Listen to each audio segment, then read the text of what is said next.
A man kneels begging the group to stop handling the shop's blades. The leader slugs the seller's gut. He tells the shopkeeper it's just research, mentions a tip that these merchants are tied to bandits, and asks to see his sword. He recognized the sword from that captured bandit. Wincing, the owner asked if it was just a common blade. Locals flee as the knights arrive, and the shopkeeper refuses to deal with bandits. He points them away from himself and toward that shady blacksmith outside the walls. The knight captain pressed about the weird smith, and the man confirmed it all. Blacksmiths outside the city aren't in the guild, beat them up and they'll talk. Meet Ruts, a creepy blacksmith who forges swords in total silence and isolation. The commander hesitates, but the owner keeps pushing, calling the MC a fraud for skipping guild registration to hide his shady schemes. The knight agreed but sent the owner to the guards for smuggling bandit weapons. He called him a snitch who extorts his coworkers and tears them a new one. Another asks his comrade how to handle the shady blacksmith. He says it's useless, he can't smell money, and reaching a blacksmith behind the walls, forget it. He dismissed him as a trash-tier smith with zero stock while Ruts kept forging. He hammers the hot steel into a blade. It all starts with a nameless blacksmith. The kid's grinding, face locked in total focus. A man falls under the spell of a mysterious sword. This blade spans the world across the ages. The old man strokes his beard as the girl smiles. This blade will drive everyone insane. Ruts blurted out that everything was ready. He eyes the blade, it's not perfect, but the sword is finished. Ruts tosses an apple onto his new blade to test its sharpness. The apple splits clean in half. Ruts didn't even feel the apple's weight as he sliced it. This blade was incomparably sharp. He admired the stunning blade. A tool for murder, yet the hero found it strangely beautiful. The blade catches the eye, reflecting a girl's silhouette. The world's most beautiful girl suddenly appears, grabs his face and leans in for a kiss. Instantly, the girl transforms into a sword. He hits the floor, flipping a table of apples in a total daze. Ruts sets the sword on its stand and covers it with cloth. He sat facing the weapon and exhaled. He knew he'd done something weird, but the sword made no sense. A normal smith would sell this for a fortune. He's not in the guild, so he has zero regrets. Sell it and he's kicked out instantly. If it's stolen, you're going to prison. Bandits will just snatch him. There has to be another way, but the hero is clueless. He asks what to do with the sword. Someone bursts in to check on him, making Ruts jump. Claudia barges in. He tells her to knock next time, realizing she's completely tactless. Claudia's a beauty until she speaks. A strange dealer hunting for more than just a blacksmith's gear. Business is dead, orders are finished, so the hero lets the girl explore the shop freely. She strokes his head, arriving just in time. He's got the perfect tool to test. Claudia swings her axe. She liked the result. Ruts noted her sharp eye for quality. She claims every axe he owns and orders him to load the cart. He protests, but she cuts him off, playing the fragile girl card to make him haul all 20 heavy axes. He slams the table, calling Claudia a nasty woman. She spotted the cloth-wrapped sword. She walks up and asks if this is his new creation. Ruts shoved it aside, it's not for sale. She says the seller and smith must negotiate the sale first. She shoves him back and unwraps her blade. The weapon appeared in its full glory, making Claudia blush. She asks if Ruts forged the blade. He ignores her, telling her to shop elsewhere. Forced to reveal it, the creator demands answers. Claudia grips the weapon, its blade reflecting in their eyes. She swung the blade and realized it was legit. It looked lethal, making her feel like a master just by holding it. Ruts warns her to be careful, one touch would slice her fingers off. It's a beautiful blade, unlike its creator. She chatted like nothing happened, classic Claudia. It was all an illusion. He thought he could break minds, but she's fine, it must be something else. He catches her trying to kiss the sword. He yanked Claudia clear of the sword. She slams down as the hero snatches the sword. She asks what he's doing, isn't it dangerous? He warns her that her plan is way more dangerous, telling her to hate him if she needs to. She sits up trying to recall her plan, but the last few minutes are a total blank. Ruts says she'll lick the blade, confirming his suspicions. This blade is insanely powerful and captivates anyone. Claudia sees the hero won't sell the sword and asks his plan, but he has no clue what to do with it. She warns guildless life is brutal, but he snaps, demanding a sword connection. She's stunned. How rich is he to just buy it? He asks her if the hero found a buyer, what's his price tag? She knew he'd ask. The poor blacksmith was an open book. She valued the blade at 50 gold, but a sword-obsessed noble could drop 100. He was pleasantly shocked. He's floored a sword, built a house, but she laughs. What if he can't sell it? She offers her body as payment, but the hero asks if she's worth a whole house. She laughs, saying he'd need to buy 3 more swords to make it a fair trade. Claudia thanks the loader, promising to return once the sword sells. Until then, they part ways. They'll meet again in 2 to 3 days. Rutz hits the workshop, weighing the sword's 100 gold price tag. He's skilled but stagnant, just like this unsellable sword. The hero smirks at the irony. He didn't care if the sword sold, he'd guard the workshop as its guardian spirit. For some reason, the MC is fuming. Rutz stalks the street, cursing Claudia. She promised to meet days ago, but a week's passed and she still hasn't shown up for her next order. He's got no time for this. After midday, it's nothing but drinking. He hits the bar and the bartender greets him, noting he's doing well. The kid mocks his dry humor, so the man offers a drink to help him recharge. Rutz wonders about Claudia. A week of silence passes, shocking the bartender.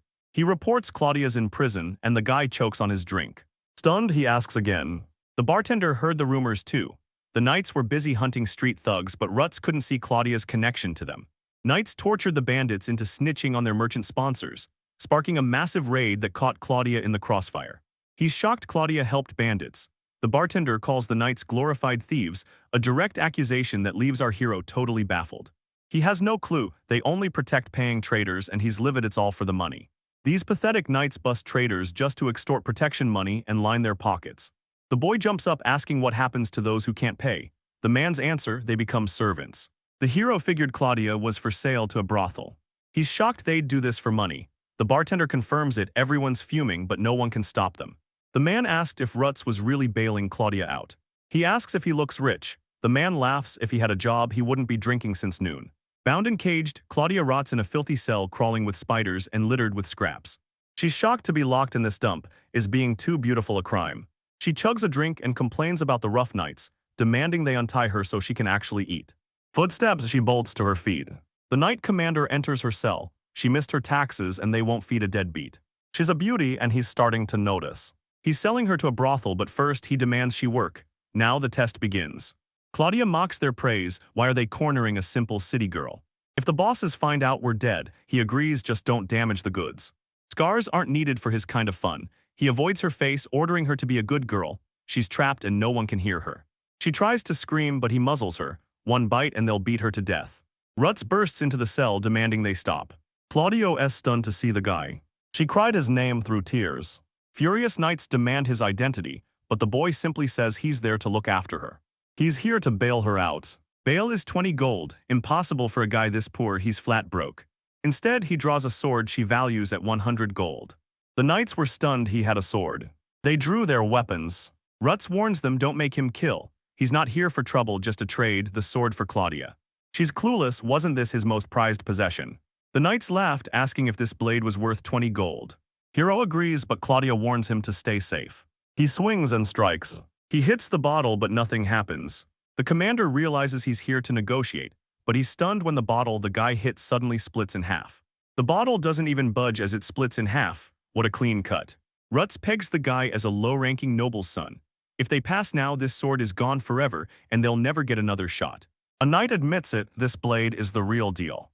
He's fascinated, this magic sword is worth a lifetime of work. The boss admitted the sword's worth and demanded I hand it over. Rutz isn't playing games. He demands Claudia and snatches her by the scruff of the neck. He hurls her into the guy's arms. He demands the sword, but the hero feels like he's handing his daughter to a freak. No choice, it's built for battle. The man catches the sword. The Knights inspected the sword, absolutely thrilled. Rutz paid the bail and corrected them. It's a sword, not a blade. Rutz and Claudia hit the streets. She smiles and he realizes just how hard his day was. They hit the market past vegetable stalls. Exhausted and starving, he's desperate to crawl into bed ASAP. She's still trailing him. He turns, why follow me, your house is the other way. She had no home, no cart, nothing. The Knights took it all. She asks to stay, but he's completely clueless. She asks why he's worried. He won't leave a girl alone in a field, so he denies it and lets her stay. She saw Rutz was struggling. Her beauty made focusing on his spear impossible, so the hero demanded a serious answer. She asks why he helped and gave her his sword. He just scratches his head, clueless. He tossed 100 gold like trash. Does he even care? She doesn't get her own motives, but it doesn't matter. He blushes and turns away, calling her his seller. Still no buyer for the sword, and he hates how Knights act. Claudia smirked, telling her she could explain his actions in seconds. She leaps down the stairs and slams onto his back. On the stairs, the boy yells danger as Claudia whispers his name. She claimed he liked her. He denies everything, begging her to stop. His attitude has completely shifted. Fed up, she silences him with a kiss. They locked eyes on the stairs. She pulls away and heads downstairs, glancing back at the dazed guy. Claudius thanked him, vowing his sword would be returned. The boy blushed, imagining what those hands could do. She'd already offered her body in exchange for that sword. Fresh out of prison, Rutz is unfazed. She remembers him saying the sword falling into evil hands was actually a good thing before he saved her. He's confused, but she's doing it so the world sees his work. They'll brag about his sword, catching the higher-ups' attention and turning it into a local legend. If this happens, I'll move on and the elite will hunt for Rhett's products. Hiro thinks it's a dream, but Claudia says it's real. A legendary weapon always finds a new master. Soon the world will know the man who forged this blade, Rutz. He loves that this sword will make him famous. He realizes and screams. The girl asks what happened, but he croaks like a crushed frog. He forgot to sign the blade. Claudia joins the workshop. His mistake cost him his sword, but it saved a life and he has zero regrets. He knew something was off. Swinging his sword, the stranger calls it love and hunts for the masterpiece's master. Ricardo is the Count's top adventurer. Hiro is just a fake name, but his power is real. He hunts the world's deadliest monsters. He slays the beast and claims his prize, swapping the gold for weapons. Ricardo effortlessly shreds wooden targets with his new blade. He's impressed. This iron sword is way lighter than he expected. Gayheart added a weight reduction spell to fight off hordes without ever getting tired. Asterisk weight, let's make it even faster. Gayheart. The adventurer thanks him for the gift as top-rank knight Joseph introduces his master, the spellcaster Gerhardt. Spells use rituals to enchant weapons with unique effects. The teacher's a Count spellcaster, one of the nation's top mages. Gerhardt exhaled, sat down, and declared he was finished. Joseph enters the workshop and praises him. The boy thought the sword was for Ricardo, and the mage confirmed it. The old man asks the knight about the new sword. The verdict, excellent as always. He claims his skills are absolute. Joseph asks about the spell and Gerhardt reveals it's just for weight loss. The knight tries to object, but the mage already refined the spell, making the blade even lighter. This spell is the perfect match for Ricardo's massive sword and fighting style. He'd planned it all perfectly, just like a master. Gerhardt laughed. Ricardo would be thrilled. He'd boosted the spell's power so fast the teacher's fame was about to skyrocket. The Count tells Ricardo the monsters are dead. Mission accomplished. Count Xander rewards the boy with a sword forged by the kingdom's top smith and enchanted by Gerhardt. Ricardo thanked the Count and asked to see the blade. Permission granted, he grabbed the sword. He draws his blade. The sword's blinding light proved it. They'd forged another masterpiece. Ricardo looks grim and Joseph and Gerhardt notice. The adventurer gave a hollow thanks for the epic sword. Joseph was confused. Was the man disappointed? Gerhardt thinks Ricardo is just repeating himself, missing the spell's massive power spike. He glares back, totally unimpressed. The crowd swarms Gerhardt, praising his legendary skill and begging for custom blades. Knight knows the teacher saw that look. Everyone bolts up, but the master is fuming. The old man forged this sword out of habit. He got cocky. One look at his pathetic sword proved the old man's a rookie, and now the teacher's vibe has shifted. Gerhardt snaps, slamming his swords down as Joseph tries to stop him. He clutched his head, realizing the spell scales with the blade, basic sword, basic spell. Sensing the gloom, the knight soothes the teacher, telling him to stop the self-pity. His swords are masterpieces every knight craves. Gerhardt froze because they're a perfect match. How is that Namakura even a great sword? He asks if a teacher always delivers top-tier work, he's a master, right? Gerhardt claims true mastery means creating the unseen, leaving Joseph speechless. The old man collapsed, screaming he'd forge a new blade to slay this adventurer, even if he had to work through every sleepless night. The old man faces Joseph. He demanded a weapon to spark his creative drive. Somewhere the perfect sword exists. If it exists, he'll forge his ultimate blade. The knight recoiled. Gerhardt says he's the only one he can count on. Joseph walked, haunted by his teacher's words. He couldn't grasp this ideal sword or if it even existed. He shakes off the doubt, certain the blade exists. Teacher only wields Burbus blades, the nation's top smith with unmatched steel. This city's massive. Search well and you'll find your blade from a hidden master. He needs a legendary blade and a master smith. At the shop, he learns no blade tops Burbus's. Blacksmiths claimed he'd never top Burbus. The guild realized these swords, and smiths would flip the city's weapon market. He hit every blacksmith in the city, nothing. Finding a decent blade around here is tough. To satisfy the teacher and Ricardo, they'll need a sword worth the Count's entire treasure. Joseph remembered the teacher's warning. The boy had to get in. Desperate and confused, the knight couldn't fathom how he'd scored this perfect blade. Joseph Sao is deep in thought until a young man interrupts him. Startled, he snaps about knocking, but his friend apologizes. It's an emergency. Chaos broke out at the night company, and they're already swinging a brand new blade. Joseph pressed for sword details, but the guy knew nothing. He'd have to see it for himself. Joseph and his friends sprinted to the scene. A man demanded to know what they did. The knights started grumbling about their commander. He claimed their shared sword for himself. Joseph stared at the impossibly thin blade. He'd never seen anything like it. Was this really a foreign weapon? He roared it was his sword and nobody touches it. A knight claims they won the sword together, but Joseph snaps, demanding to know what together even means. The boss heard everything. The knights were caught framing merchants and extorting massive deposits. He realized the truth: they stole the sword. They weren't even real knights. Joseph moved to seize their weapons. The scarred knight shuts him up. He swings his blade, summoning a girl and leaving Joseph stunned. She wrapped her arms around his neck, his eyes flashing wild. Gerhardt's apprentice is shocked as a woman emerges from the sword. The knight refuses to yield the blade. His allies try to calm him. This is no game. Joseph stares at the ghost woman behind him. She appeared when he drew his blade, and the knight refuses to surrender it. His eyes were wild. He blamed the sword for his obsession with her. That night he claimed her as his, vowing they'd always be together. He leaned in to kiss the stranger. She reverts to a sword. He kisses the blade, slicing his face and shocking his crew. The others rush to help, clueless that he's the one who wounded himself. The man grinned, his face scarred like a blade cut. Joseph was horrified. He'd never seen a sword like that. Retz is impressed. Joseph reveals he blackmailed the owners into handing it over by threatening to expose their shady secrets. The old man is eyeing the face-slicing blade. The student tries to stop the teacher, but his new sword is cursed. Gerhardt calms Joseph, sensing zero magic and flashing his protective gear. Joseph apologizes but warns him to stay sharp, and the old man nods. Gerhardt unsheathes the sword, unable to fathom its overwhelming power. Blood stained the blade. Joseph wiped it clean after the incident. If left alone, it'll rust. He apologizes and offers to treat the wound, but the other guy snaps that idiots shouldn't touch swords. He polishes the blade himself. He couldn't read the teacher's face, a wild mix of fury and delight. He rushed to sharpen the sword, eyeing the blade with a strange look. Knight sensed the same aura as the man who cut himself. A hand emerged from the blade, another illusion. He's not sharpening the blade, he's caressing it like a woman. Gerhardt catches his reflection in the blade. Joseph checks on his hyped master. He's fine, but while the fight's a blur, he's had a major realization. He raised his sword, calling it love. The old man's inspired, but as Joseph repeats his speech on love, he's still totally unsure.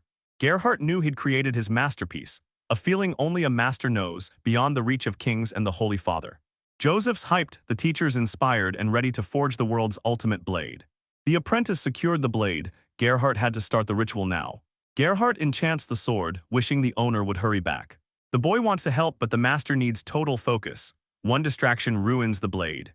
The knight warns the teacher to stay sharp. That sword is dangerous. He sets the sword on a stand atop a cloth marked with a unique pattern. He sets gems on the design's corners. As the final stone clicks, the blade erupts in light. Energy surges from the blade. One wrong move and it'll devour him. A girl's silhouette appears. Gerhardt wonders when he'll get another rush, begging the sword to be gentle. He readies the perfect spell and pulls out a special tool. This chisel won't hurt her. It carves symbols to grant her new power. He begged the sword to endure. The blade resisted, but the old man locked in. One slip-up and the sword devours his mind. This blade shatters the mind. He's obsessed with the nameless smith's motive, and the mystery only pulls him in deeper. He tells the sword not to resist. It's no enemy. These symbols bring order, but the old man needs a stronger spell to perfect it. He's claimed the power he deserves. While the kingdom sleeps in the dead of night, Gerhardt is busy forging his newest creation. Days later, Ricardo finishes the demon hunt and visits the count, leaving the maid swooning over his power and looks. The maid swoons over the handsome adventurer. He crushed a wyvern without a scratch, a true hero. She wonders what sword the count will reward him with this time. Ricardo expects another Gerhardt magic sword as his reward. He's hyped for the new blade. As a sword-obsessed collector, his last weapon was basic trash that left him fuming. Ricardo spins around, horrified by Joseph's skeletal face, and demands to know what happened. The knight offers a bracelet, but the boy has no clue what he's holding. Gerhardt's student says this victory earns him a sword. Ricardo gives a hesitant thanks. This bracelet stabilizes your mind. You need it to wield a new magic sword. Joseph nearly died. Seeing his face, the adventurer asked what he'd faced. The knight warns this sword is charmed, forcing everyone, even the owner, to draw their blades. Ricardo's stunned. This blade even affects a high-ranking knight like him. Gerhardt's apprentice confirms the truth, warning his ally to reject the reward. This sword's power is terrifying, but the adventurer says refusal is impossible. This sword was made for him, refuse, and Gerhardt is disgraced. He can't refuse, not after hearing that. His weapon-obsessed soul won't let him. Joseph saw it coming and told him, put the bracelet on first.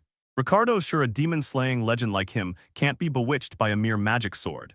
The Count hails Ricardo as a true hero and protector for slaying the strongest monsters. The adventurer brushed off the flattery, so the Count ordered Gerhardt to give Ricardo his reward.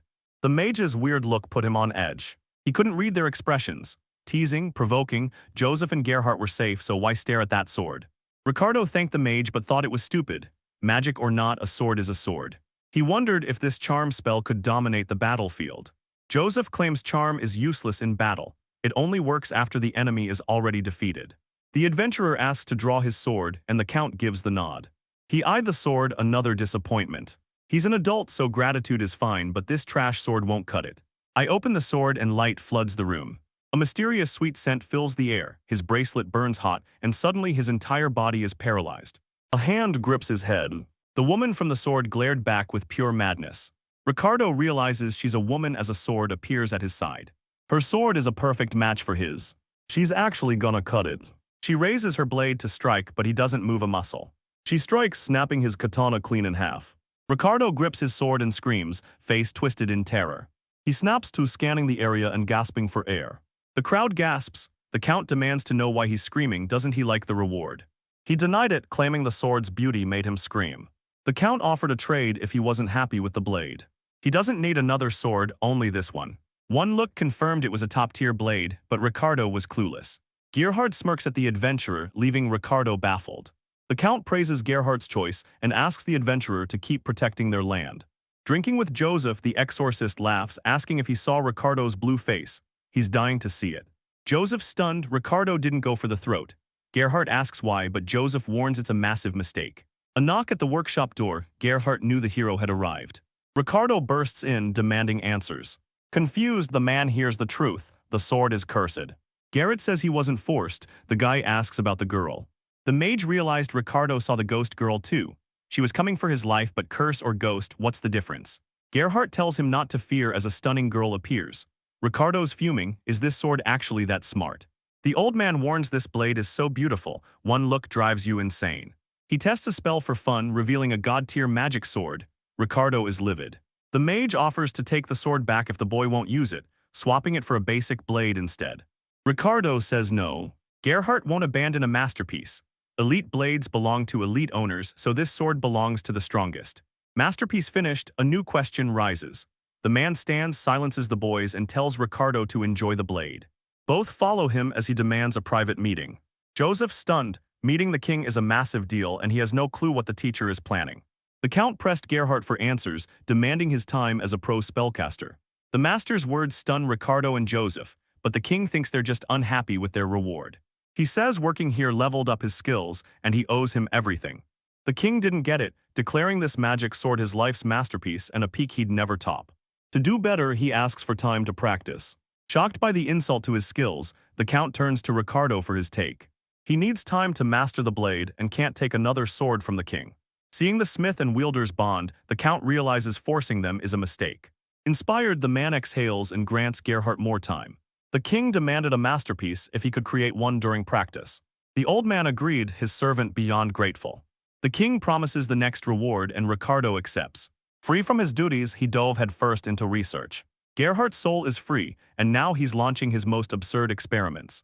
He was dying to see the freed mage finally unleash his power. The old man tries to leave, but the king blocks him. Gerhardt asks what happened.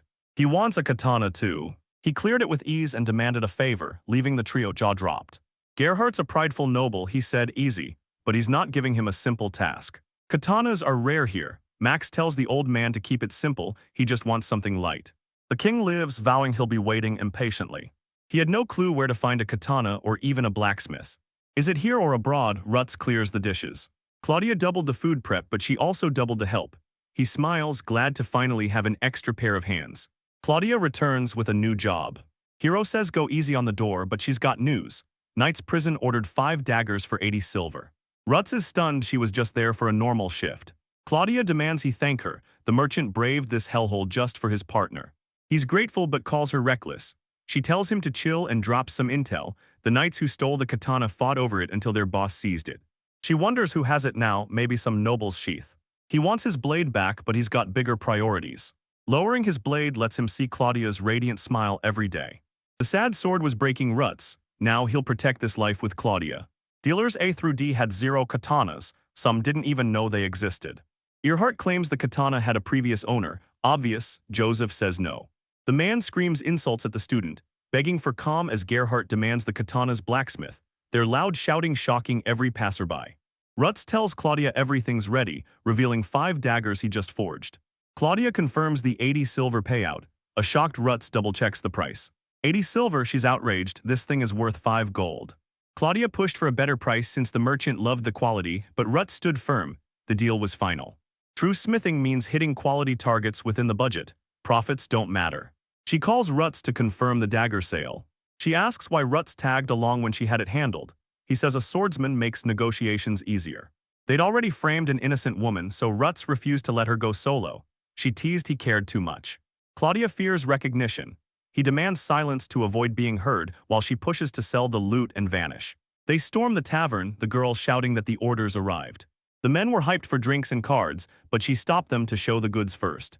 She forced them to watch the blades, jokingly ordering hands up. A man draws a dagger, its blade flashing blindingly. The men eye the gleaming daggers, stunned they're sharper than their own swords. The old man wants to test the blades, but the adventurer snaps, warning him never to point a weapon at someone even as a joke. She tells Rutz they loved them, the blades were top tier. 80 silver for the haul, Rutz knows they scored big. The customer shouts for them to wait. Rutz and his partner whip around stunned. 80 silver for these, the merchant scoffs, offering only 60. He calls the sheath and pattern too basic, so she apologizes and offers a discount to stay in business. The merchant fumed, calling the price a joke for such junk. He won't buy unless Rutz drops the cost. She sarcastically calls him dear customer, admitting it's not their best gear but it'll work. Rutz just killed the deal. The merchant's stunned, but Rutsu admits he's breaking their deal. He worked hard on these, the price isn't 80 silver, it's 5 gold. Rhett slams the merchant for lowballing and demanding a discount, refusing to sell his daggers to such trash. The merchant warns the crowd, listen to Rutz, and the blacksmith shop becomes a laughingstock. Rutz screams those are just excuses for fools. Rutz could drop one with his blade, but drawing it would trigger the whole mob. Outnumbered, he couldn't win, not with Claudia to protect. Suddenly, people are buying Rutz's products with pure gratitude. He's stunned they actually paid 80 silver coins. One buyer offers extra, another says they're worth 5 gold. Claudia hugs Rutz and confirms it. The hero just got carried away with the massive job. Rutz calculated every detail. If they knew the effort, they'd see the value. He's still negotiating. The crowd demands answers, blaming the merchant for the failed deal. He says he acted for everyone, but the traders blast him for not asking first. Despite the setbacks, Claudio's relieved she and Rutz sold every last dagger. She's glad the knights paid the buyer, but Rutz insists it was for her safety. She told Rutz if he wants to help, hand over the sword he forged. Claudia wondered why he hiked the price past their deal. She said girls love homemade gifts, but Rutz knew a katana was just weird. Heroine asks Rutz for a sword for the girl in love, and he asks if she's embarrassed to talk about herself like that. She teases Rutz, asking if he's actually in love with her. Claudia presses against him, asking if he'll do it. An angry customer storms in, threatening trouble over unfinished goods. She asks Rutz if that's why he's worried and if those daggers are for her. She was rotting alone in that dungeon, didn't he understand? She's terrified of being abused in prison. It almost ended in disaster, but Rhett noticed her constant cheerful act. He hoped Barubis saw everything. Her emotions overflowed, realizing just how far he'd gone for her. Stunned, Rutz only managed her name, her mind racing since that day. She begs for a katana, offering herself as payment. The hero banked on her future help, but she called Rutz a fool for being totally clueless. She's dedicating her life to him, and Rutz is absolutely floored. Rutz knew she was beautiful, but now he sees her heart. She actually cares for him. She wanted a hug too, and she wanted it now. The old man turns to Joseph, but gets shut down hard. The man tells him to play nice, worried that without the sword, training can't start. Katanas were unknown in this city. Now the old man just hoped for a magic sword. He found the blade by luck. Joseph asks if there are any more like it in his collection. The old man admits he owned one. Joseph realizes he could have easily gifted it to the count and demands to see the blade. Joseph confirms it's a katana, but next to the magic blade, it's a pathetic toy. It's no match for a top-tier katana. Joseph gets the hint, he has to find it himself. The old man mocks him for forgetting to thank Joseph, and he's stunned he actually did. The old man rewards him with 20 gold coins. Joseph stunned, it's way too much, and he refuses to take it. He claims he's unworthy, but the old man shuts him down, calling his modesty shameful.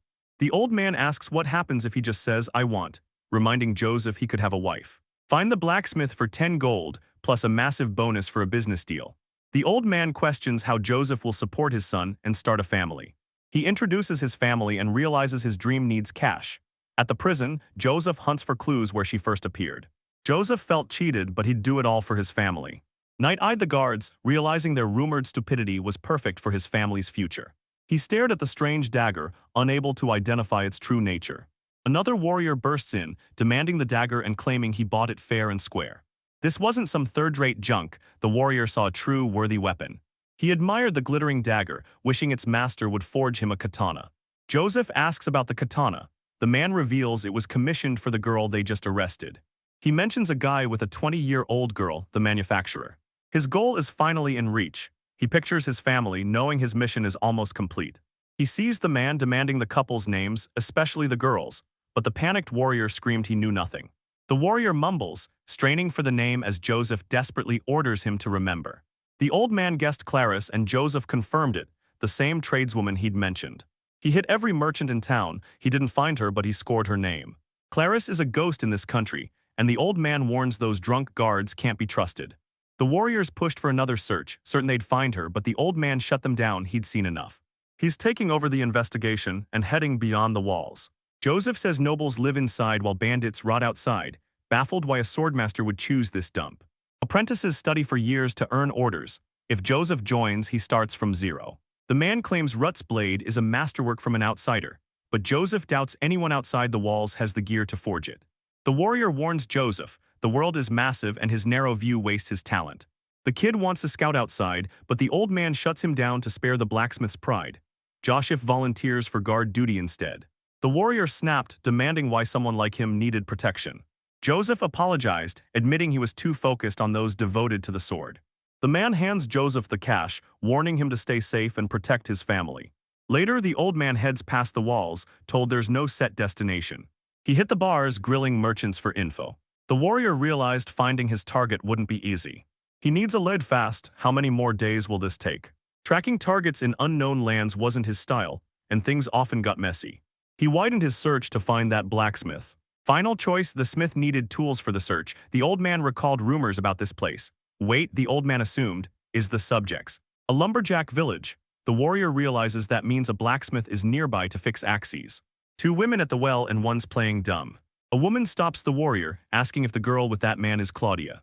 The old man recognizes her name. She's the blacksmith's daughter rumored to have stolen their man. The women bragged about their husbands snatching axes from Claudia's boyfriend, loving the results. The old man asks where she is and learns she shows up daily to sharpen the axes. Expecting her boyfriend to arrive, he hears a ring and bolts toward the sound. The old man recognized Ruts. It was the same guy and he was surprisingly young.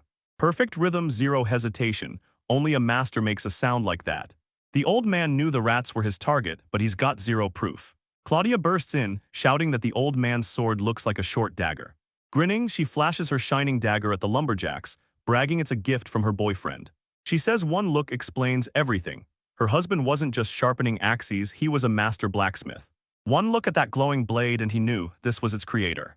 The old man's stunned. Is he really the magic sword's creator? He's certain he made this kuchai. The old man had to prove it. Did he forge the blade or was he just a fraud? He had to see the process for himself. The warrior asks if she's Claudia and demands an introduction for their first meeting. Gerhardt introduces himself as the Count's arsenal servant, leaving the girl stunned. Gerhardt explains the noble's presence. He snagged a legendary sword from prison just yesterday. Gerhardt scoffs it's no sword, but she corrects him, it's a katana. The old man realized she knew about the magic sword. Gerhardt gave the sword to the Count, but Claudia reveals it's already changed hands. Hooked on the blade, the noble asks Claudia for a master katana smith. The girl yells a noble's waiting, but Rut snaps back. He's not leaving until the job is done. The old man saw the guy was rude but skilled, while Claudia noticed the Ruts acting strange. Ruts finally reaches the aristocrat, apologizing for the long wait. Ruts introduces himself as a blacksmith, and the old man offers him a job. The boy asks for the katana order. The noble agrees but has a question first. He asks Ruts if he accidentally forged the knight's sword. Ruts agreed, admitting he forged that very sword. Gerhardt demands to see the boy's sword, shocking Ruts.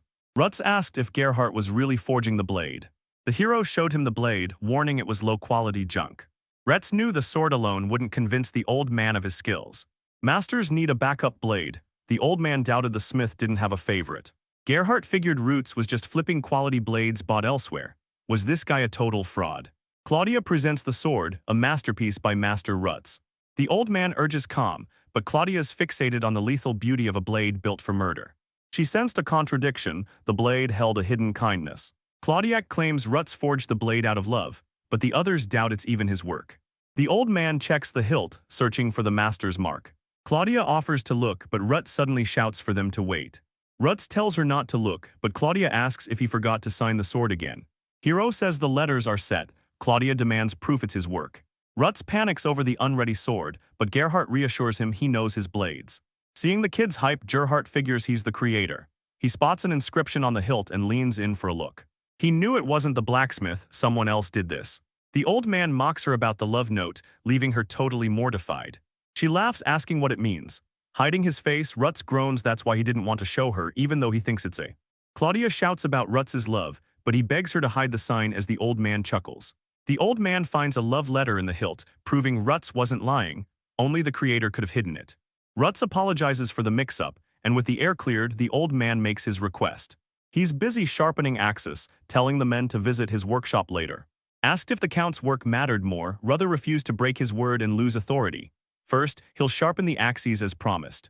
Gerhardt gets the hero and promises to return. Rutz waits. Apologizing for the shop talk, he asks Rutz a question. Rutz asks for specifics. She asks about Rutz's old sword and its new owner. Gerhardt knows exactly what she's after.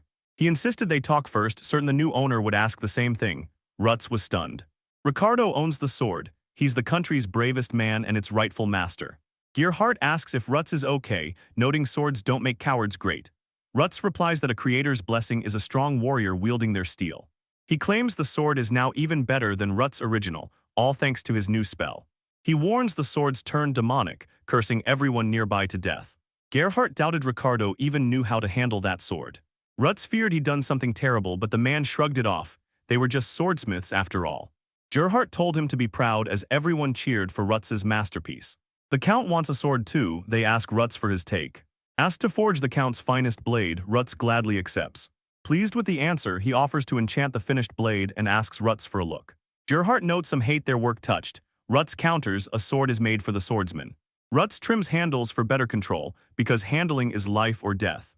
He can't mix magic and smithing, but he'll forge the blade for its true purpose. Lamon's thrilled and vows to give it his all. Rutz asks what sword the Count needs, and the man starts describing it. The old man says the Count sucks at fighting, so Rutz asks for a light, flashy sword. Shocked, the girl calls for Rutz. She warns that Rutz will look like a joke among armed nobles, with his sword that's just for show. The old man agreed, used or not, the sword must be practical. Rutz called it light, beautiful, and practical, the perfect blade. Gerhardt asks Rutz for his take, can he forge a blade like this? The old man snaps, asking if Rutz is even listening or just lost in his own world. Rutz was confident, give him 2 weeks and he'll finish everything. The cat says see you in 2 weeks, he's looking forward to it. Rutz praises Gerhardt's fencing, convinced he's a master swordsman. Gerhardt sadly agrees that was a long time ago. Rutz takes the sword, doubting he can forge a worthy blade. He knows it takes more than just thought to make it real. The girl presses Rutz for answers, but he stays silent, lost in thought. Rutz hesitates and denies it. Let's go with, he landed the dream job, so why is he miserable? Rutz hesitates and denies it. Rutz was nervous. Facing a noble meant his life was about to change forever. Claudia says the tide turned when Rutz hurled his demon sword at the order, and she's ready to back him up. Work was everything, the rest was noise. She hoped he didn't start this over that stupid confession. Gladius offered proof of his love, but Rutz shut her down instantly. Finding his unsent love letter was way too easy. Rutz thought he'd hidden it well. Claudius calls it romantic, glad she found out early. Rutz asks again, stunned. She cheered, finally scoring enough dirt to tease Rutz for life. She tells Rutz he's already late and orders him to bed. She offers her bedroom for comfort when he's upset, but Rutz screams at her to shut it. Rutz sighed at the forge, dwelling on her words, everything else is trivial. Claudia's crazy, but her effortless strength is a lesson the hero needs. To survive the first strike, the client needed a strong, beautiful blade. Rutz knew the sword's true form, now he just had to strike. 2 weeks later, Rutz meets Gerhardt, who asks if his sword is ready. The hero takes the sword to the streets, knowing Gerhardt won't resist a test run. The old man was mesmerized by Rut's stunning blade. Gerhardt can't resist testing the blade. He asks for a few swings and Rutz lets him. The old man savored every lunge with his magnificent blade, relishing every move. Gerhardt heard the blade slice the air, praising Rutz for his masterpiece. Rutz is stunned, but the old man just asks if his top-tier blade isn't good enough. The hero liked the result, but the blade wasn't finished. It didn't even have a name yet. The old man snapped. It was happening again. He'd suffered enough from this nameless blade. Rutz is trash at naming, but the old man wants the sword now and demands it be named and engraved immediately. Hero names it the Count's sword. The old man tells him to get serious. Claudia agrees with the old man. Rutz can't name anything because he has zero sense of beauty. Rutz ignores the flare. If the sword works, he's satisfied. She suggests wind cry since the blade slices air, but Gerhardt thinks just cry is better. Claudius claimed the name would make even demons weep, dubbing the sword Demon's Lament. Gerhardt likes the name and hands over the payment for the sword. Leaving, he shouts that if the Count likes the blade, he'll send more, and he's certain he will. She never thought she'd work with the Count, and Rutz admits it's a dream come true. Time for the fun part, counting the loot. But Claudia notices the bag is way too heavy for just 100 silver. The girl screams. Rutz demands answers, suspecting the old man's coins are fake. Ritz asks if it's true. She confirms it, exactly 100 gold coins, not silver. The Count says be proud. They forged the legendary blade everyone wants, and it's easily worth 100 gold. His partner proves it's no dream, so he wonders if the bakery gives change for gold. The heroes don't care what they lost that day. Gerhardt gave Rutz a sword to the decorator. Today, Rutz returns to the castle to deliver it. The kid begged for the rare sword, shouting he'd pay any price. Patrick stared at the scabbard, obsessed with his own work and the insane detail. The decorator was stunned. Letting this blade go would be his life's biggest regret. He guesses 20 or 30 coins, but the man asks Patrick to name the sword's true price. Gerhardt remembered the sword was the Count's gift and accused the decorator of trying to steal it. Patrick sobbed, calling the sword's art his masterpiece and a rare feat. The old man gets it. Losing a masterpiece feels like being ripped apart. He asks if Patrick's really ready to ditch his rank as the Earl's top servant. Gerhardt told Patrick to quit whining as he struggled to hold the weapon he was seizing. The old man tells the Count Patrick decorated the blade, letting his trick slide this once. The man calls Patrick's puppy dog eyes pathetic, reminding him that a sword isn't just wall decor. The old man called the sword a waste on an untested fighter, and Patrick silently agreed. The Count suddenly appears, demanding to know if they really just said that about him. The weather's perfect and the Count has zero plans, so he's resting all day. The guard offers a spar. Sir eagerly accepts, mocking if kids can even hold a blade anymore. The man offers to train Sir, but Sir feels sick and bails. The Count claimed he was sick, retreated for meds, and dismissed the guards. Joseph says the Excellency wants a sword, or he wouldn't be forced to train. The Master says it's hopeless, nobody is born strong. Yosik felt guilty, but the Master brushed it off. He focused everything on prepping the perfect spell. The warrior asks about the move, and the Master reveals it's wind magic, maximizing sharpness while cutting weight. Gerhardt says a normal blade would be unfinished, but not this sword. Even weak nobles can wield this ultimate blade. Joseph watches the work, and the Master vows the sword won't curse him this time. Master told him to watch closely. Gerhardt shouts he'll give it his all. Joseph stared in disbelief. He praises the Master's work, noting the blade's insane magic release. The Master claims the sword won't let go, proving it even resisted the 5 ancient letters. Normal swords shatter instantly, but Gerhardt says this blade exceeds every expectation. Joseph wanted to see the blade in action and immediately rushed to the yard to test it.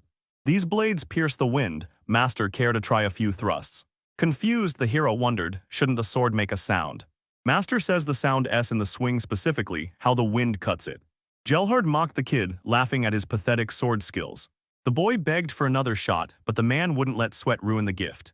He explains magic blades easily control swordsmen. Gerhardt asks if the hero will snap and ditch his family. Joseph lives for them, but his master orders him to give up. The master knew the Count would love the blade. Seeing the kid look just like Patrick, he asked if he felt the same. Cheer up, one day Master Lutz will forge us our own swords too. Joseph asks for a magic sword, but the master turns him down. Master says he'll do it solo once he's a master sorcerer. He's a master sorcerer's apprentice. He needs to protect his gear. The master sits in his workshop, zero motivation left. After the great sword, ordinary blades felt like nothing. Gerhardt felt ashamed, but if the cat liked the sword, that was enough. A guest admires the Count's sword, calling the masterpiece Demon's Lament. The Countess never used it, Fighting isn't for nobles, weapons belong on the wall. He begged his master for forgiveness for letting his blade rust away. The old man screamed they'd never be forgiven. He screamed in despair, trapped in his room and lost in empty fantasies. Gerhard ditched the sword, caught his breath, and gathered energy to forge a new one. He started planning the sword he'd forge one day. Master expected a sword. Gerhard's aging, so it needs to be elegant and practical. The old man wondered how to forge the sword from his vision. A noise catches Gerhard's ear. It's coming from the yard. Gerhard catches a young man staring. The man asks why Gerhard looks so amused mid-swing. It was just a random thought. The count thanked the old man for the masterwork blade, but the master told him to skip the thanks. The sword was so elite he wondered if just owning it was enough to be proud. The count asks if he should learn fencing, insisting a sword isn't just for show. Admiring a sheathed sword is as stupid as bragging about a beautiful wife you never talked to. Suddenly the master begs for forgiveness, admitting he was a total snob. The count agreed, reminding the old man of his own words. The sword must be in the hands.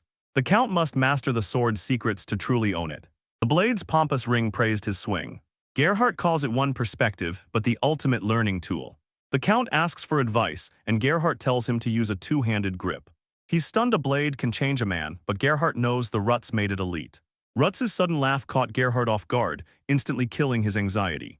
Caught up in training, the old man sees the count's pathetic skills and calls it a day. Gasping for air, the warrior wasn't ready to face the crying demon's blade yet. Gerhard stunned by the count's change. He orders body training, and when the kid apologizes, the old man brushes it off. The old man thinks the count wants the blade recognized, wondering what happened to the last guy who got it this way. Gerhard wondered, was his foe wielding the legendary sword? Roaring for the beast to shut up, the warrior charged. The monster cackles. If that sword snaps, he's finished. Stunned by the orc's insane power, the warrior realized he couldn't win and sank into despair. The orc is twice as strong as the mutants, and the hero admits he's outmatched. The monster spots the second sword and demands he draw it, or get sliced in half. He never wanted this demon's sword, but it's use it or die. The warrior draws his blade, and the monster gapes at its power. He was right, and it was a nightmare. That woman stood right beside him, wearing a sinister grin. She whispers in his ear, and he thinks it's a curse. The orc mocks his strength, but the warrior is completely clueless. He asks the orcs if they see the woman. Stunned, the sword's curse failed. Ark called it a waste to kill him so easily and readied his strike. The orc leader swings his blade, roaring to kill the man and claim his sword. Stunned, the warrior watches the orc kill himself with a grin. The orcs are baffled. Did that sword just force their comrade to kill himself? Terrified the sword is cursed, the orcs bolt in panic. Even the minions fled. He realized their power was the real deal. The warrior eyes the strange blade, wondering if his enemy is truly dead. The Lord stunned. Is that a giant orc or some kind of mutant? The man claims he never mentioned mutants, but Gerhard fires back, tell the truth, and no one would have dared take the job. Lord insists this stops a repeat, apologizing to Ricardo for the trouble. Ricardo asked what was wrong. Usually the count hangs on every report like a kid hearing a fairy tale. Suspecting the stranger influenced the count, he asked how the beast was slain. Cornered, Ricardo unleashed his demon sword, triggering Gerhardt's borrowed power. The sword enchanted the orc, and he immediately killed himself. The count doubts Ricardo can even swing a sword, asking for his final words. Ricardo warns his lord this power is a curse. The suicidal orc died smiling. Everyone's losing it, the dead are actually working. The elder admits he's uncomfortable discussing the sword he gave the master. He trembles before his own blade. Once drawn, it captivates humans and demons alike. The crowd tensed as he warned the blade strikes friend and foe alike. This demonic sword even turns on its master. The bearded man snaps and yells at the narrator. He already knows everything. He reminded him coldly, this place saved your life, so calling him a demon is just ungrateful. Livid, he keeps blasting the knight, demanding he thank the weapon first. The knight stunned. Is this old man really forcing him to thank a sword? Hearing the squabble, the king sighs and agrees. He draws his blade, the bridge between life and death, showing the gratitude even a ruler owes his steel. The knight didn't get their views. To him, a sword is just a tool. The old man explains, smiths forge their souls into the steel and warriors bet their lives on it. This isn't just a tool. The four stood in the throne room as the old man crossed his arms and turned away, leaving the king to sigh. The knight couldn't explain the heavy silence, wondering if he'd finally snapped. He shook it off. Something felt wrong. Why was everyone so obsessed with their weapons? The king broke the silence and faced Ricardo. The boy had no bond with his blade. The ruler hates a nameless sword. He tells the boy, name it and you might just win it. The sword master likely named him, so the prince demands Gerhardt write a recommendation. Ricardo's still confused, but he gets a long answer. A sword is the wielder's spirit, and a name makes it shine brighter. The old man wagged a finger, warning him the blacksmith was finally giving him a name. Did the kid understand? Checking his map, he hunts for his goal, but something's wrong. These swordsmen look like fools possessed by their own blades, and he can't make sense of it. At the door, his mind raced. He loved collecting blades, but treating steel like a person was just too weird. He swore never to be a fool with a sword. The door burst open, and a girl appeared demanding the knight's identity. The shop was beautiful, but he only asked if this was Master Lutz's workshop. Seeing his blade, the mistress's eyes widened in shock. She yells inside, the sword is back and the hero has arrived. Ricardo's shocked the master is so young, but the master's hyped to see his weapon. The blacksmith knew why they were here. He had to name the cursed blade. She says seeing a suicidal orc with that look would traumatize her, but the guys are totally clueless. Ricardo never saw a death this brutal. The blade even makes its owner hallucinate. The master forged a monster. He felt awkward, totally embarrassed by the praise. He clutched his head in frustration. This blacksmith was just as brain-dead as everyone else. She asked what kind of hallucinations he was seeing. The knight claims it's a woman and his mind isn't his. The master knows, but his companion demands details. Cornered, he draws his blade. A sweet scent hits the air, and suddenly a bloody, creepy girl is standing right behind him. Ricardo knew one slip-up meant a death curse. The master agreed the girl was bound to bleed. The blacksmith thinks of a name, but she cuts him off before he can suggest something edgy like bleeding girl. He watched them bicker, annoyed. The master felt cheated, but the girl wouldn't budge, certain that hearing Lutz say the name would make their ears wither. She grabs the blade, recalling the knight's vision of a sweet-smelling woman. Turns out, this weapon is actually a girl. Watching her treat the blade like a person, he wondered if a sword could actually have a gender. She suggested Tsubaki, meaning camellia, the perfect floral name for a woman. Ricardo hesitated. The plan felt way too elegant for a demonic sword. Wrong, the chameleon flower sheds every petal at once. A grace he believes perfectly matches this blade's beauty. He asked for other ideas, but the knight had nothing. Camellia was the perfect fit. Name decided, the smith grabs the sword to record it. The boy tries to stop him, drawing that blade was a reckless mistake. It needs special storage. The boy offers the item, but the master refuses, certain the blade won't hurt him. The knight doubted him, but the blacksmith was certain he built it. Ricardo fumed at how weird these locals were. He couldn't grasp why they worshipped the demon blade more than its own master. The blacksmith grabbed his hammer but froze. The blade was under massive pressure. A terrifying woman loomed behind him. She reaches for his throat. The blacksmith senses her instantly. One look back means certain death by her hands or his own. Master wasn't afraid, he felt only gratitude. She saved Klaus and scored Lutz massive connections. She started it all. He thanks her as the blood and malice vanish from her image. Honoring her journey, the smith names her Tsubaki, carving it into the sword's hilt. As the knight exits, the smith asks if the blade will see action soon. The answer, yes, he's hunting werewolves. Trusting Ricardo's reputation, he hands over his blade, asking him to treat her well. The knight nods. Entering the forest, he sighs, advice to be nice ringing in his head. He stays wary. This is a demon sword, and a name alone won't tame it. He didn't want to pull the blade, but these monsters look terrifying. 5 werewolves this time, too many for the knight to handle at once. He decides to draw his sword, even if the blade puts him at a massive disadvantage. A monster spots him and lunges, swinging massive claws. Ricardo dodges the blow, but he's already surrounded. Forced to draw his blade, he hesitates, and the werewolf lunges again. He remembers the code, honor your steel. The werewolves swarm, slashing through the night. A sword is a soul, name it to make it shine. Surrounded on 3 sides, he hesitated. Unlike those sword-obsessed fools, he couldn't trust the blade. Doubt was tearing him apart. He draws his sword, shouts his name, and orders a curse on the monsters. Instantly, the beasts start acting strange. Werewolves howl in agony, shredding their muzzles and tearing into each other, while the young man watches in horror. The pack's dead, they tore themselves apart and slaughtered each other. The lone surviving monster lunges at the knight, who instantly swings back to strike. One swing splits the monster in half. Even he's shocked. This is Tsubaki's true power, and a demonic woman suddenly looms behind him. She turns to the swordsman, asking if she's truly strong. Sweet face, big eyes, and a soft smile, her terrifying look vanishes instantly. Ricardo's conflicted. A legendary hero built on raw skill, he's a master swordsman who feels absolutely nothing. Everything's different now, this moment scarred him forever. Back at the castle, the old man worried he'd been too harsh on Ricardo. He knew the kid wasn't his student. His ally tried to calm the tension, arguing everyone has their own style and the old man's critique was fair. He told the master not to worry, Ricardo liked his sword. He says the knight's resting at the inn post-mission and offers to visit. They crash the visit. The old man saw the kid's shock. Did something go wrong on the mission? Ricardo slept clutching his weapon, looking like he was holding a girlfriend. Tsubaki attacks again, but Gearhard stays cool. The guy's a total sword freak, and Gearhard refuses to end up like him. Life has its highs and lows. When one star rises, another fades into the shadows. Gerhardt sits with his mug as a persistent knock demands a man at the door. The master opens the door, recognizes Borubis Chiron, and asks what he wants. The man shows Gerhardt 10 custom daggers, fresh from the forge and delivered the moment they were finished. The master thanks Borubis, orders a delivery to Jozo, and hands over 10 gold pieces for him to verify. Gerhardt realizes something's wrong, the guest won't leave. Borubis tells him the job's finished, then hints the dagger didn't even scratch him. He added, didn't the count demand a gift because rumors say the hero steals his credit. Credit earns rewards. The blacksmith thinks he's eager for the sword, but the old man knows Borubis is the one truly rushing. Gerhardt reveals Ricardo already has a sword. Knowing he won't need another, the blacksmith is heartbroken. As a subordinate handles the box, the two keep talking. The man asks how long this lasts, but the answer is grim. The hero might carry that sword for 20 years or until he dies.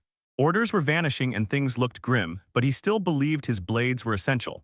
They were on the same side after all. The master snapped. He wasn't doing this for the workshop or Baruba. He didn't order because the old man didn't need it. Simple. He waves the guest away, leave now or get tossed out as a suspicious intruder. He agrees to leave but asks one last thing, who gets the daggers? He hoped for the knights but they're for the apprentice.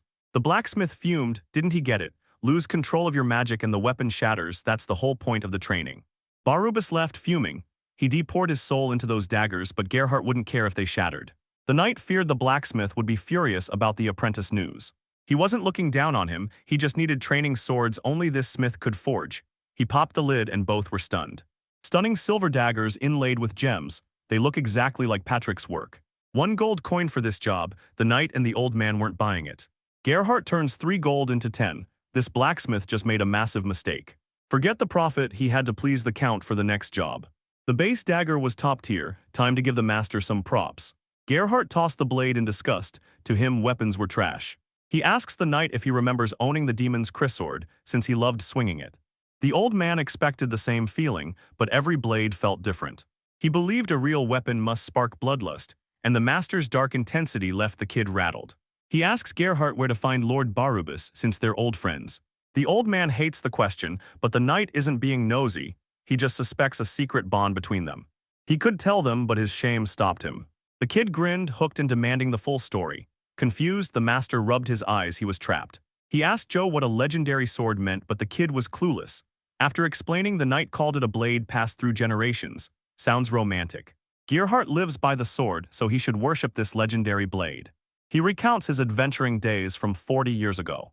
He and 3 allies spent years raiding the labyrinth to find the legendary sword. The team chased glory with that blade, losing count of the attempts to reach the dungeon. Luck was on their side, the plan was working and they weren't about to miss this shot. At the destination, something lurked in the depths, striking pure terror into the adventurers. A massive unknown beast guards the treasure, terrifying even the toughest men. They should have run, but greed for the treasure kept them fighting. The monster was too strong and it snatched the girl. Blinded by greed, the weak humans charged a powerhouse and paid the price. The seekers fought hard but only got wrecked. They slayed the demon but lost 2 comrades. Seeing their friends' mangled bodies, the survivors realized they were nothing. He reminds his ally why they fight, the legendary sword. Opening that chest means finally claiming the glory they deserve. His friends didn't die for nothing, they're heroes now. They reached the treasure to finally claim the sacred weapon. Inside was just a rusty blade, a total letdown, all that effort for nothing. Chazal, stunned, the bronze sword in the chest is actually the legendary blade. He confirms the master searched the archives, proving the document is a total fake. Gerhardt refused to help, the archives were centuries old. In the era of stone axes and clubs, the bronze sword was a legendary treasure of unrivaled sharpness. Once the world's strongest blade hidden in a labyrinth, it now can't even dent a common soldier's armor. Modern smithing beats ancient steel, but Gerhardt's crew was blinded by the legendary hype. The prize was worthless and their friends were dead. Enraged, he shattered his blade against the stone. Only Gerhardt and Borubis survived. Both men quit adventuring and the friend became a blacksmith. The old man apprentices to the sorcerer, both forging new paths after their nightmare in the labyrinth. Borubis dismissed those ancient labyrinth swords. He knew true mastery could forge a weapon that would terrify the world for centuries. His friends thought they could build the weapon. He remembers it all with sadness. He stood up fearing he'd overstepped, but Josel disagreed. In that moment, the master's obsession with forging finally clicked. Barubus matched his energy, but the old man just laughed. That was 40 years ago. The old man says his friend stopped honing his skills, becoming a boor who only makes basic junk. He lived only to protect his master's rank. Fuming, he doubted this was truly the legendary sword. Furious, Barubus demanded the name of the Count's favorite bladesmith, but the man had 0 leads and doubted any local even knew the maker. He warns the smith to hurry, be late to the guild meeting, and he loses his spot. As usual, the foreman kicks off the meeting by assigning tasks. A massive order just dropped, forcing the whole crew to team up and grind this month. Barubus scowled, arms crossed. He was the one who always handled the fares. Someone stole them and he'll never forgive it. Word spread that Barubus lost his job with the Count. The craftsman mocked him for letting a stranger ruin his career when he held all the cards. Pain stabs his chest. Is he really this shaken? He's stunned. He was livid. He didn't need pity from people who'd never helped before.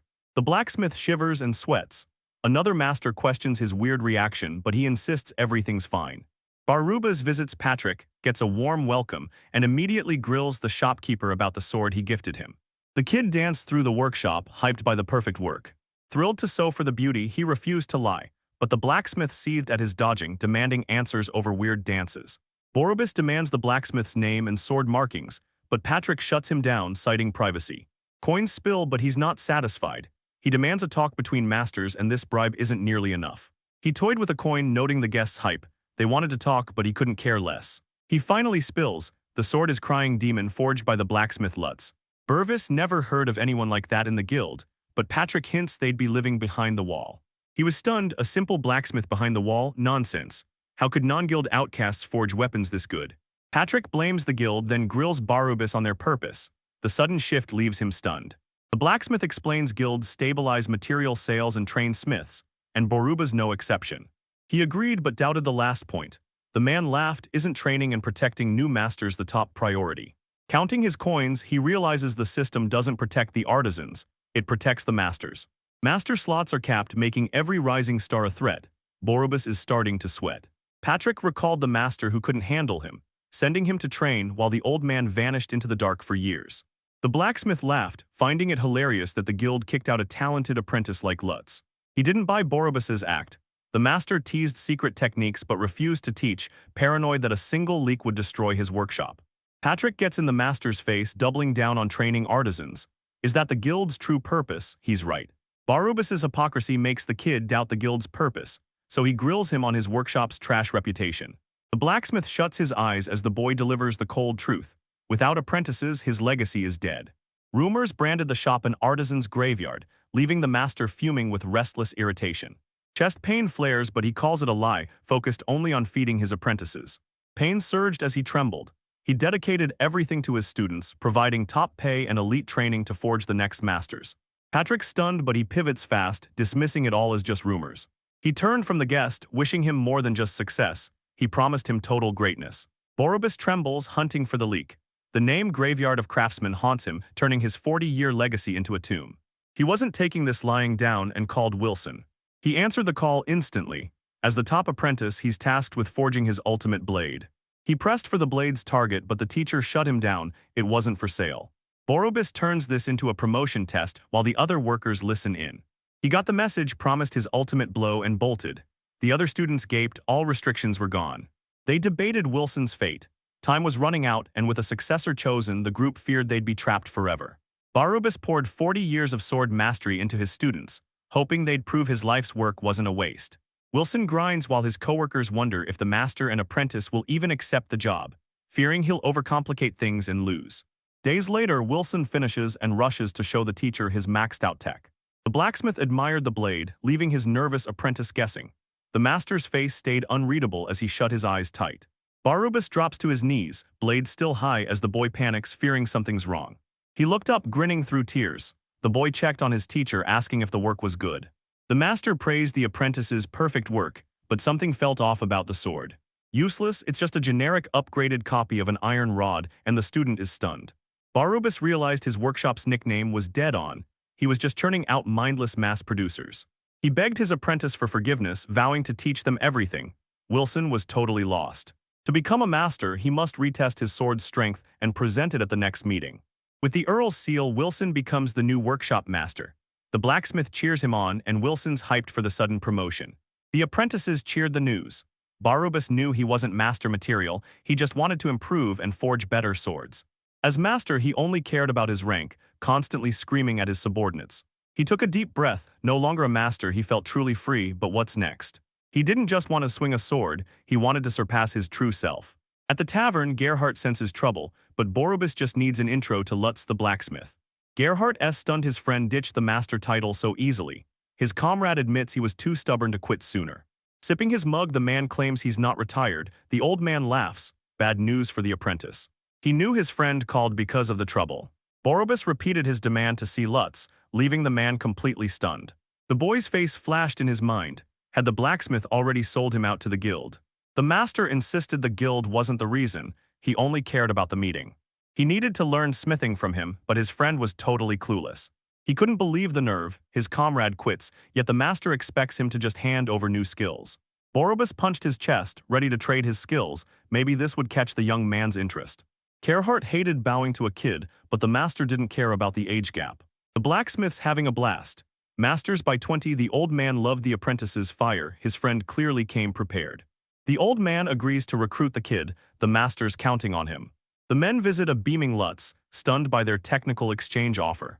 Hart asks again, is he ready to risk his gear for this deal? He scratches his head explaining he can't trade inside the city. A tech monopoly is useless, he's actually after Barubus' skills. Pumped to be useful, the man vowed to share everything. The guy thanked him but had one more thing to add. He still knew he was the undisputed master of teaching the blade. The guest weighed his words, the elder praised the blacksmith's success, and Borubus stood up. The man bows, asking Lutz for instructions. He extends a hand and they shake on the win-win deal. 2 swords were forged, one was too powerful, the other too weak to hold magic. The boy tested his new skills, shattering the dagger and gem. He apologized, but Gerhardt just roared with laughter. He tells his student not to worry, jewels are expendable. He'll be crushing dozens more into dust soon. The old man yells at Josel to stay fearless. These jewels are just rocks if he's scared, and fear means he'll never be a master, don't give up. Minutes later, he forges one last blade with his final breath. The teacher tests it, and it starts smoking. The blade erupts in flames. The master's impressed, his student just forged a fire dagger. Slow ignition makes it useless in a fight. The old man wouldn't build a dud. The old man warns fire only works on one dagger. Every adventurer wants it, it's the most universal attribute. Sold for 15 gold coins, Josel's stunned, this is a massive profit. He laughs, explaining he needs more spells to turn a profit, but tells the guy not to worry yet. He reminds him training isn't over, get back to work. Watching his apprentice, Gerhardt decides to hammer the skills home. Hard work pays off, but staring out the window he wonders, is he doing better than Josel? I tested Borubus's growth while the master scrutinized Lutz's work. Tamahagin powder is hammered and straightened into swords. Hammer the Tamahagin into 2 centimeter squares. Use soft iron for the core and hard iron for the skin. Stack and cook the steel. Tamahagin and steel balls pile onto the lever plate. Heat it all and fold it into one lump. Scrub the edge, notch it, flip and strike. Repeat 8 times for iron and 15 for leather. Wrap the iron in skin, then heat and hammer them into one. Hammered into a rod, it's finally shaped into a sword. Striking the core builds layers, using 2 metals to make the blade rock hard yet unbreakable. Borubus froze, the sword awakened, but he had no clue what the man meant. Turns out, the old master's been breathing life into his work for years. Young Baruchus would have swung with that same sincerity, always pushing to be better. Pure pleasure hits him as his old fire for forging swords reignites. The assistant girl peeks into the workshop with tea. Seeing the old master drenched in sweat, she calls for a break. He agreed a break was definitely worth it. The blacksmith refused. He was strong enough to handle this and hyped to learn from the young master. He sat there scowling, but his assistant grinned, the guy's obsessed with swords. The apprentices watched closely, wondering if the new guy was one of them. Master takes the rookie under his wing, and the crew is shocked to see them having a blast. The boys realize Parabus wasn't the master they knew. He'd replaced them with a stranger and was having a blast, leaving them heartbroken. Wilson watched, thinking the old man should leave. He'd already stepped down, and lingering at the shop only made people doubt who the real master was. Staring from the cliff, Gerhardt asks his comrade, is Lutz actually skilled and was this worth the effort? He was satisfied and his face said it all. Killer technique, in a world of unique blades, a master is never bored. Gerhardt stunned by the former sulker's sudden change, but his friend tells him to shut it. The blacksmith grinned, he finished prepping and ignited his fury. It was brutal, but nothing went to waste. He raised his fists, ecstatic. Now one with heaven and God, he laughed like a maniac. His friend was livid, doubting the exhausted master could forge again, but the smith promised an even better blade. Byoruba says Lutz is cocky, but he backs it up by forging legendary, irreplaceable swords. The old man mocked the party as fools for thinking a single bronze sword makes them heroes. Gerhardt wants to visit their friends' graves after the war, but the master is stunned. They don't have any. He joked about laying flowers in the labyrinth, and the old man didn't stop him. The argument heats up. The blacksmith doubts they'll reach the bottom, but his friend insists they've cleared it before, even if they're old now. Barubas bet his homemade sword would beat the bronze one in the chest. Gerhardt warns them not to be too nice or he'll regret leaving, but his crew just laughs. He gripped an ancient relic. The katana was now charred iron with a sickening stench. The smith hid his work from Gerhardt. One laugh would summon his dead friend's ghosts. The master stared at his failed blade, realizing it wasn't a true sword. Were 40 years of experience for nothing. He eyes the iron in the bucket and pulls a piece close. He refused to quit, grinding relentlessly until he succeeded while the other apprentices just watched from the sidelines. The young masters were pissed their old boss actually enjoyed forging again. Work continues, but the first blade is just a rod. The next looks perfect until it snaps in half. They need a way to stop the splitting. He spoke and the blacksmith scribbled, catching every word. Days passed and the result was finally ready, with the master drenched in sweat as usual.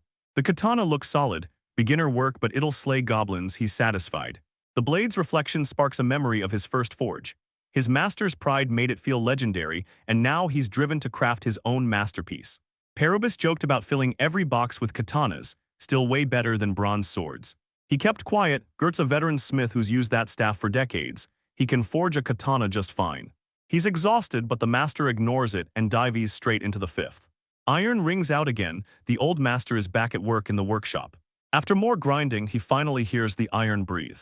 Its desired form and Barubas's vision for the katana matched perfectly. He knew a masterpiece was coming and craved its lethal edge.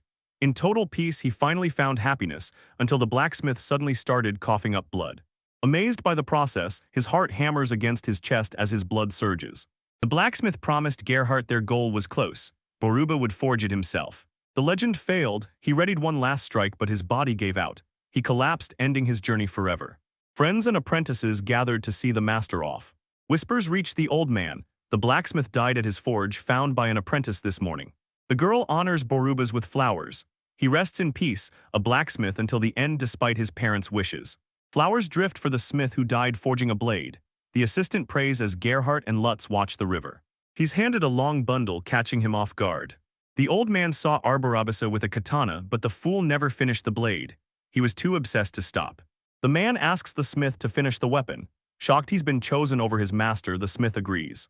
The student rejects the katana. He knows nothing about swords, so the old man can keep it. Even the dead guy was trash with it.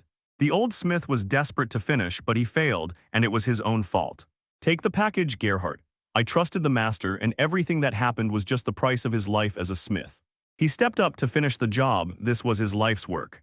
He's shocked the blade is 80% finished, only hardening and polishing left. Order is everything. Oil means a cracked blade. With zero room for error, the master plunges it into water. Unpolished steel hides its worth, but the smith knew Barubas didn't die for nothing. He starts polishing. I just scored a total masterpiece. The smith hands Gerhardt the finished katana, ready for battle and a name. She names him Aitsu and they ask for the meaning. The name means a sword thirsting for power, forged by a man who craves it too. The old man gripped his weapon with ease, giving Tetsu a friendly, confident look. He loves it, vowing to his friend it's now his main blade. The blade's heavy, the smith made it too long. He imagined his friend laughing, telling him to just lighten the sword and shorten it. He brushed the thoughts aside. The weapon was already his. The old man won't shorten the blade, his body just needs to adapt. Gerhardt hunts for a training spot, but a rock suddenly blocks his path. Surprised, he keeps moving. The blacksmith's image returns as Borubas challenges him to unleash the Aitsu's full power. Deep breath, bag drops, challenge accepted, swords aren't for stones, 3 words, useless, meaningless, careless. Too clumsy for a katana, he swings his blade just to flex. He slices the rock, leaving the blade flawless. The old man's thrilled, it's a masterpiece. Gerhardt felt young again, hitting his peak. He proudly raised his new favorite weapon, the legendary sword.